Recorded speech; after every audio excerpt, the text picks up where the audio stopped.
ঠিক এই রকম হেয়ারকে এতটা সুন্দর স্ট্রেট এবং হেলদি কী করে করলাম সেটাই তোমাদের সাথে আজকে শেয়ার করবো। তো চলো সবার ফার্স্ট দেখে নাও ক্লায়েন্টের বিফোর হেয়ার ছিল এরকম।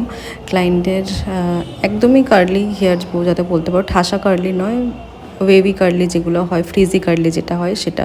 তো আরও এর আগে কন্ডিশন খারাপ ছিল, ক্লায়েন্ট ভালো করে মেনটেন করাতে হেয়ারটা অনেকটা সফট অলরেডি ছিল, কিন্তু ফ্রিজি এবং হচ্ছে গিয়ে বাউন্সি ফোলা চুল। তো সেই জায়গা থেকে দাঁড়িয়ে আমরা ফার্স্ট ওয়াশ এবং ড্রাই করার পর এই রেজাল্টটা পেয়েছি। এই রকম হেয়ারে একটা ঠিকঠাক ফিনিশিংয়ের রেজাল্ট আনা এবং সেটাকে হেলদি ওয়েতে কাজ করা ভীষণ চ্যালেঞ্জিং এবং টাফ কাজ। তো এইখানে আমরা আজকে চুজ করেছিলাম কেমিক্যালের সাথে একটা প্রোটিন ট্রিটমেন্ট। তো সেটাই এখানে ফার্স্ট প্রসেস চলছে। যেটা আমরা এখানে করেছি সেটা হলো ক্যারাস্মুথ, যেটা তোমার স্ট্রেট লুকের সাথে সাথে একটা প্রোটিন ট্রিটমেন্টও দেবে। ক্লায়েন্টের এরকমই একটা রিকমেন্ড ছিল এবং ক্লায়েন্ট আমার ভিডিও দেখেই সেটা সিলেক্ট করে এসেছিলো যে আমি সিঙ্গেল কোনো কেমিক্যাল ট্রিটমেন্ট করাতে চাই না, আমি একটা স্ট্রেট লুক যেটা লংয়ে আমার যাবে এবং তার সাথে হচ্ছে একটা প্রোটিন ট্রিটমেন্টের সাথে সাথে স্ট্রেট লুকটাও পাবো। তো যেমনটা ক্লায়েন্ট ডিসাইড করে এসেছিলো, হেয়ার অ্যানালাইসিস করার পর, হেয়ার চেকিং করার পর দেখলাম যে হ্যাঁ এই কন্ডিশনে আমরা এই ট্রিটমেন্টটা করতে পারবো।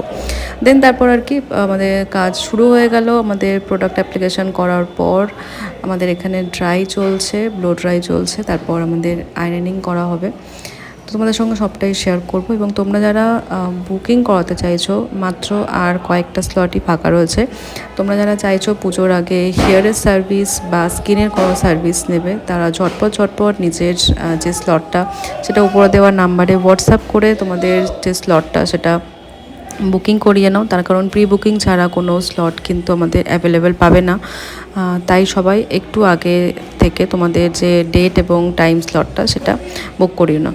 থেকে যে ইম্পর্টেন্ট কাজটা সেটা হলো আয়রনিং। যে কোনো ট্রিটমেন্টে, সেটা তুমি প্রোটিন ট্রিটমেন্ট বলো বা কেমিক্যাল ট্রিটমেন্ট বলো, আয়রনিং তোমার যদি ঠিকঠাক না হয় বা ঠিকঠাক প্রসেসে তুমি যদি করতে না পারো, তুমি কিন্তু রেজাল্ট অ্যাচিভ করতে পারবে না।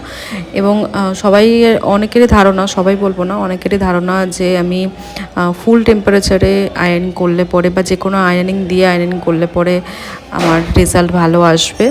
এটা একদমই ভুল ধারণা। তার কারণ হেয়ার যে কোয়ালিটি সেই অ্যাকর্ডিং আমাদের হেয়ারের মেশিনে যে টেম্পারেচার সেটা সেট করা হয়। এবং হেয়ারের যে স্ট্রেটনার আয়রনিংয়ের যে মেশিনটা ইউজ হয় সেটা সবসময় যত ভালো প্রফেশনাল ব্র্যান্ড হবে তত তোমার রেজাল্টটা হচ্ছে ভালো আসবে আর কি। তো যাই হোক, কথা বলতে বলতে এখানে দেখো আমার কাজ শেষ এবং এটা ছিল ক্যারাস্মুথের একদম ফাইনাল রেজাল্ট। কতটা হেলদি এবং কতটা শাইনি এসছে তোমরা অবশ্যই জানাবে। এবং তোমরা যারা করাতে চাও তারা ঝটপট চলে আসতে পারো। কোথায় আসবে? আমাদের লোকেশন হলো মধ্যমগ্রাম।